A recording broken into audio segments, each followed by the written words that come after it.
¿Recuerdas cuando decían que Bitcoin era dinero de chocolate o un simple juego de Internet? Pues resulta que ese mismo experimento provocó un efecto dominó que hizo que varias corporaciones se subieran a la ola. De un lado, la promesa de blindar tu dinero y multiplicarlo como nunca antes. Del otro, el miedo a apostar por un activo que todavía muchos llaman burbuja. ¿Sabes por qué cada vez más compañías están arriesgando su tesorería en Bitcoin? Quédate, porque hoy vas a ver cómo una ola corporativa se expandió por todo el mundo, arrastrando a bancos y hasta gobiernos, en una competencia que ya nadie puede ignorar.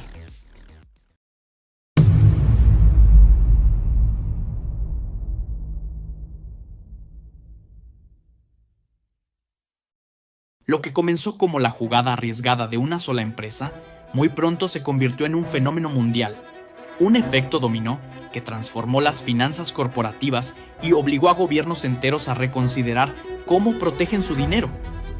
En Japón, la empresa Metaplanet dio el primer paso en Asia, imitó la estrategia de Michael Saylor y convirtió su tesorería en Bitcoin. Ese movimiento encendió una reacción en cadena. Pronto, decenas de compañías alrededor del mundo anunciaron que seguirían la misma jugada. En cuestión de meses, más de 100 empresas públicas en bolsa ya tenían Bitcoin en sus balances. Lo que antes era dinero inmóvil en tesorería se transformó en un activo escaso, colateralizable y con un potencial de apreciación global. Muy pronto, la fiebre de Bitcoin dejó de ser solo cosa de empresas visionarias. Los gobiernos, aquellos que antes lo miraban con desdén, comenzaron a mover sus fichas. Ya vimos que El Salvador fue el primero en dar el salto, declarando a Bitcoin como moneda de curso legal y sorprendiendo al mundo entero. Poco después, Brasil dio señales claras de apertura, legislando para integrar los activos digitales en su sistema financiero. En Bután, un pequeño reino en los Himalayas, se iniciaron proyectos para minar Bitcoin usando energía hidroeléctrica de sus montañas, demostrando que incluso las naciones más pequeñas podían jugar en esta nueva partida global. Y lo más impactante, hasta Estados Unidos, el centro del sistema financiero tradicional, anunció planes para adquirir 1 millón de bitcoins en los próximos años. De la burla pasaron a la competencia, de la incredulidad a la acumulación estratégica. Los mismos actores que antes lo criticaban, ahora corren por no quedarse atrás. Ahora, la pregunta clave, ¿por qué compran? Primero, diversificación. Cuando todo se mueve en conjunto, necesitas un activo con baja correlación para estabilizar el portafolio. Segundo, liquidez. A diferencia de inmuebles o maquinaria, Bitcoin puede convertirse en efectivo en minutos. Tercero, escasez programada. Un suministro limitado crea una presión natural de largo plazo. Y cuarto, colateral.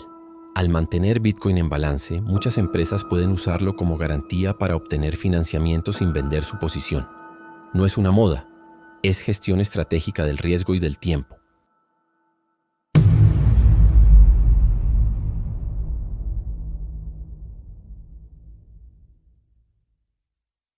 Detrás de cámaras, equipos de finanzas y de estrategia construyeron un playbook. Políticas de custodia, seguros, controles de acceso, reporte contable y gobernanza para mover satoshis con el mismo rigor que se mueve efectivo. He visto a CFOs que jamás habían tocado un Satoshi, de repente sentarse en la mesa y hablar de Bitcoin como si fuera parte de sus activos más valiosos. Diseñaron comités de tesorería dedicados exclusivamente a cripto. Implementaron auditorías internas, protocolos de seguridad de múltiples firmas y hasta simulacros de ciberataques. Hicieron pruebas de estrés, proyectaron escenarios de liquidez y lo aprobaron con la misma naturalidad con la que antes compraban bonos del tesoro o acciones de grandes corporaciones. En cuestión de meses, algo que muchos llamaban un experimento, pasó a convertirse en un estándar de gestión empresarial. Y aquí aparece la paradoja. La mayor parte del suministro está en manos de ciudadanos, no de bancos ni de gobiernos. Eso obliga a las instituciones a comprarle al público. Un giro histórico. Antes, los grandes distribuían al mercado minorista. Ahora, el mercado minorista decide cuánto suelta. Un acto simple, pero con consecuencias geopolíticas.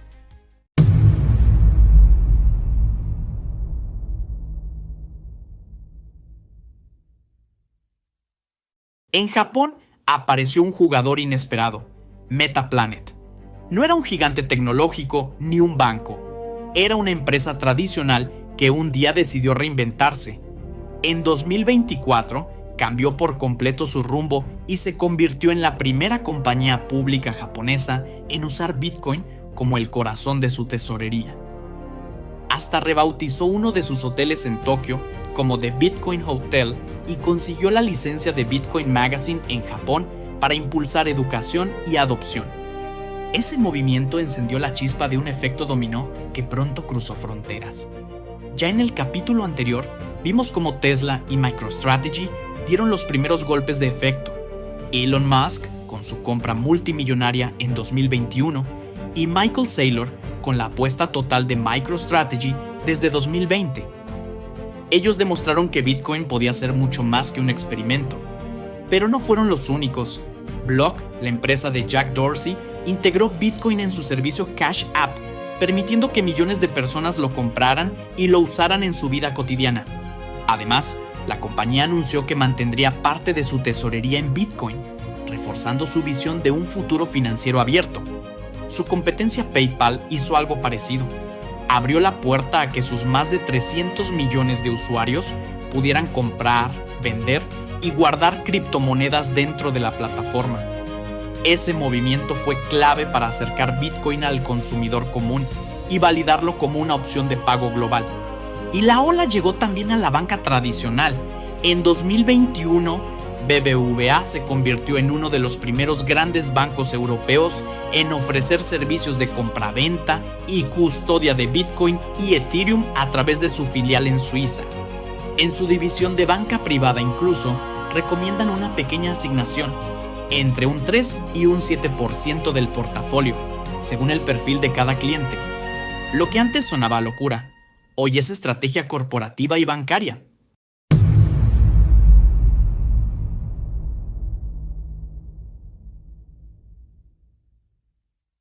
Los bancos que antes se burlaban, hoy ya están dentro, como el caso que ya vimos Jamie Dimon, el CEO de JP Morgan. Durante años atacó a Bitcoin, lo llamó fraude, burbuja, inútil. Y no es el único banco. Goldman Sachs volvió a abrir su mesa de trading de criptomonedas. Fidelity administra miles de millones en productos ligados a Bitcoin. Y en Europa, cada vez más bancos privados incluyen a Bitcoin en su oferta patrimonial. En Estados Unidos, las encuestas hablan solas. 1 de cada 5 asesores financieros ya incluye cripto en carteras de clientes. Y más de la mitad confiesa que este año están más dispuestos que nunca a recomendarlo. Hace apenas unos años, hablar de Bitcoin en Wall Street era casi un chiste. Si lo mencionabas en una reunión, te miraban como si hubieras perdido la cabeza.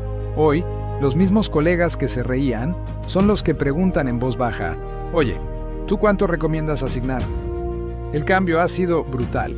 Lo que empezó como una idea de geeks ahora está en las mesas de inversión más conservadoras. Y te diré algo, muchos ya no lo admiten en público, pero en privado lo recomiendan sin dudar. Ya no es tabú en Wall Street.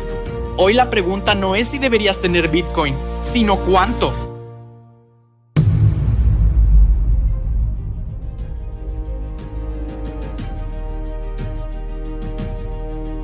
La entrada de corporaciones y bancos abrió la puerta a productos que antes eran impensables. Pero, ¿cómo ayuda exactamente Bitcoin a mejorar las finanzas de una empresa? Hoy puedes ver préstamos respaldados con Bitcoin como garantía. Existen contratos de derivados y hasta seguros para cubrirse contra la volatilidad. Y en muchos lugares ya se pagan rendimientos por prestar tu Bitcoin, generando ingresos pasivos con un activo que antes solo se guardaba. Ese es el gran contraste. El oro siempre fue un refugio de valor, pero nunca pudo ofrecer estas posibilidades. Bitcoin, en cambio, no solo se guarda, se usa, se programa y se multiplica en el tiempo. Claro, no todo es color de rosa. Bitcoin sigue siendo volátil y en cuestión de horas su precio puede subir o caer con fuerza. La regulación está en camino, en Brasil, en Estados Unidos, en la Unión Europea, y todavía falta claridad en muchos países. Además, no se trata solo de comprar. Manejar Bitcoin exige políticas claras de custodia, seguridad y cumplimiento. Las empresas que mejor lo han hecho saben que la disciplina es la clave. Bitcoin puede fortalecer una tesorería, pero solo si se gestiona con inteligencia y visión de largo plazo.